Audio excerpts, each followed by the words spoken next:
In the shadow of rising food prices, empty shelves, and warnings of global shortages, one fish stands apart.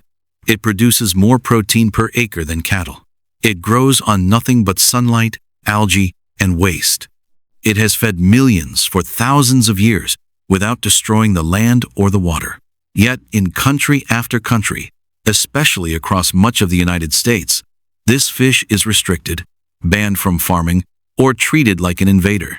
While governments import hundreds of millions of pounds of it every year, ordinary people are told they cannot raise it themselves. While families struggle to afford meat, this creature multiplies rapidly in simple ponds and delivers clean, lean protein.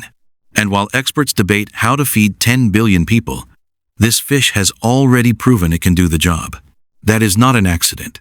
Where we uncover the lost systems that once sustained humanity and the quiet forces that replaced them. Imagine the banks of the Nile River, more than 3,000 years ago.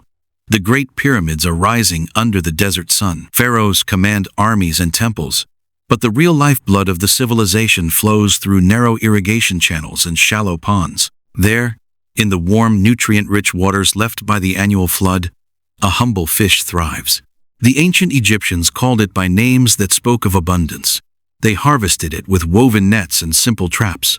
They dried it in the sun, salted it for storage, and ate it fresh. Records carved into temple walls and papyrus scrolls show fish as a daily ration for workers building monuments that still stand today. This was no luxury.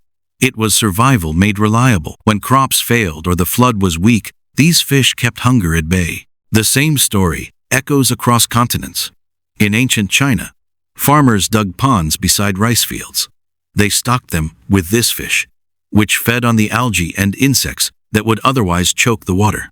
The waste from the fish fertilized the rice. The rice fed the people. The fish fed the people again. A closed loop of life that required no expensive feed, no cleared forests, no massive inputs of grain that could have gone to humans instead. Travel further east and you find it in the rivers of the Middle East and across Africa. Local communities raised it in village ponds, feeding entire families and markets with almost no effort. It was hardy. It tolerated poor water quality that would kill other species. And it grew fast, ready to harvest in months rather than years. This fish is tilapia. Now, look at why it works so well. Modern science has measured what the ancients knew by instinct. Tilapia is one of the most efficient protein converters on Earth. While cattle need roughly 7 pounds of feed to produce 1 pound of meat, certain tilapia systems produce up to 50 times more protein per hectare than traditional livestock grazing. They eat what others discard: algae, duckweed, even kitchen scraps and agricultural runoff. In well-managed ponds, they require little to no supplemental feed at all. Compare that to industrial beef or chicken operations that consume vast amounts of corn and soy crops that could feed people directly.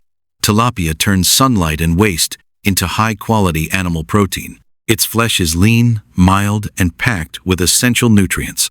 It grows in freshwater, in brackish water, even in small backyard systems. One small pond can yield hundreds of pounds of food each year, season after season, with minimal land and water use. For centuries, this system spread naturally. Traders and travelers carried the knowledge across Asia, Africa, and the Middle East. In the 20th century, development programs introduced improved strains to Latin America and beyond. Governments and aid organizations saw its potential in places where soil was poor or water scarce. Farmers reported yields that transformed villages. Markets filled with affordable fish. Children grew stronger. Communities became more self-reliant. Then something changed. In the late 20th century, as tilapia farming boomed globally, it began appearing in new waters far from its native range. Some fish escaped from ponds into rivers and lakes, in certain ecosystems that had never seen this hardy species. It competed with local fish. Concerns about biodiversity grew. Environmental groups raised alarms, and regulators started to act. But the restrictions that followed went far beyond simple ecological safeguards. In the United States, tilapia farming faces heavy limits or outright bans in 47 states. You can import and eat it by the hundreds of millions of pounds each year, yet in many places you cannot legally raise it on your own land without special permits that are difficult to obtain. The fish that feeds much of the developing world is treated at home like a potential threat. Why? Look closer at the systems in place. Large-scale commercial fishing and aquaculture interests already dominate the market for premium species like catfish and trout. Tilapia grows cheaper and faster. It undercuts prices. When cheap, homegrown, or small-farm tilapia enters the picture, it threatens established supply chains and profit margins. Concerns about invasive species provided a legitimate starting point, but those concerns were amplified and shaped into broad regulatory barriers. Documents and public records show industry groups lobbying for stricter rules. They highlighted real risks in poorly managed escapes, yet the solutions often looked less like balanced policy and more like protection for existing players.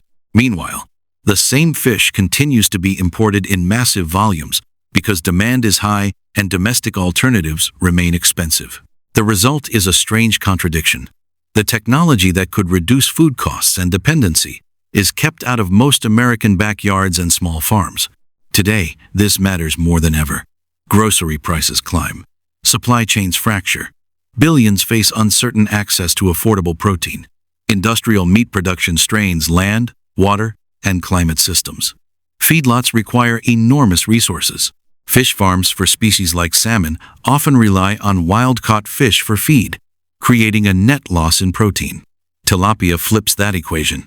It creates surplus. In a world pushing toward 9 or 10 billion people, systems that multiply food with minimal inputs are not luxuries.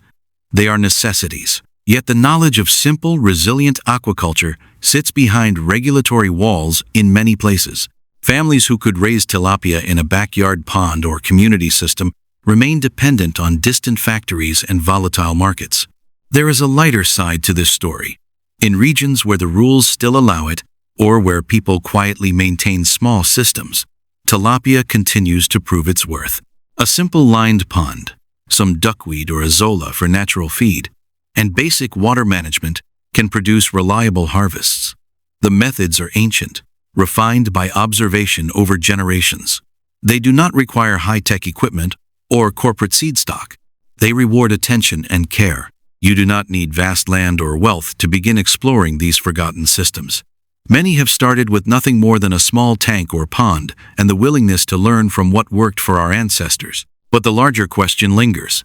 If one fish can turn waste and sunlight into abundant protein, what other solutions have been quietly sidelined? What else was set aside not because it failed, but because it succeeded too well outside controlled channels? We live in an age that celebrates efficiency on paper, while forgetting the quiet efficiencies that once sustained entire civilizations. Ancient knowledge did not disappear because it was inferior. It was often replaced by systems that concentrated power and profit. This fish is a reminder that abundance does not always come from bigger machines or more chemicals. Sometimes it comes from working with nature's own loops, the ones our forebears understood intimately. The story is not over. In backyards, in community projects, and in places where regulators have not yet closed every door, people are rediscovering what the Nile farmers knew millennia ago. Food security can grow in still water under the open sky. What other truths about self-reliance have been filed away in forgotten archives? Stay curious. The roots are still there, waiting for those willing to dig.